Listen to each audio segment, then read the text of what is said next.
A section of engineers have converged in the county of Mombasa for a 4-day forum. My colleague Regina Manyara is with the engineers down at the coast.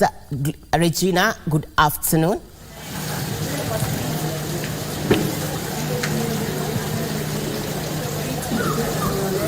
Well, good afternoon, Irene. Indeed, we are live in Mombasa for the 30th IEK International Convention that is going to be running for the next 4 days. Today was day one, and the conversation and the two activities that have been taking place is all around inclusivity. We're talking about women in engineering, what is holding them back from participating more in this particular space, where statistics indicate only 15% of registered engineers in the country are women.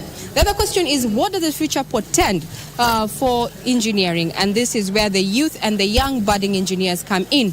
Why haven't they taken up opportunities after studying engineering?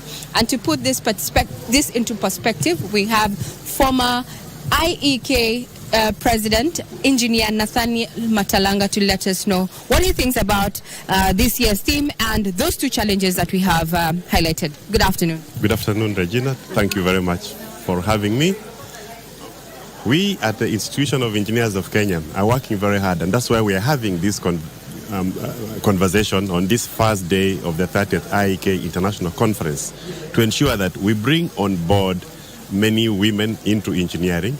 We're also trying to encourage young people, especially women, to take STEM courses so that they have a career. It is possible for them to have a career in engineering.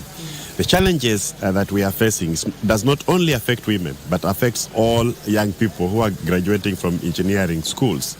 Because previously, when you went to university to study engineering, you are assured that on graduation, you are going to be employed by the government. But for some reason, the government, listening to the World Bank, stopped direct employment of graduate engineers. They stopped the annual employment. You see that in the police force, there is an annual recruitment. In the army, in the teachers. But in engineering, this has stopped happening. And that's what's affecting us and stopping the progression of students who are graduating from engineering schools into transitioning to become professional engineers. The teaching of engineering in Kenya takes 5 years at university. And after that, you are supposed to go to internship. You are supposed to go through internship for 3 years before you are able to register as a professional engineer. And for some reason, if you don't get a job to practice for 3 years, you don't qualify to be registered as a professional engineer. So we are urging our government to support us in ensuring that all government projects, they are able to set aside a budget for internship so that students, especially women who are graduating from engineering schools, are able to secure a steady job for at least 3 years to be able to practice, get a sufficient experience to be able to get registered as professional engineers. At the institution, this is key to us because you know that if we don't grow the critical mass of creating enough engineers in our country, we are not able to generate the critical mass that is supposed to help our country move forward in the attainment of the Sustainable Development Goal.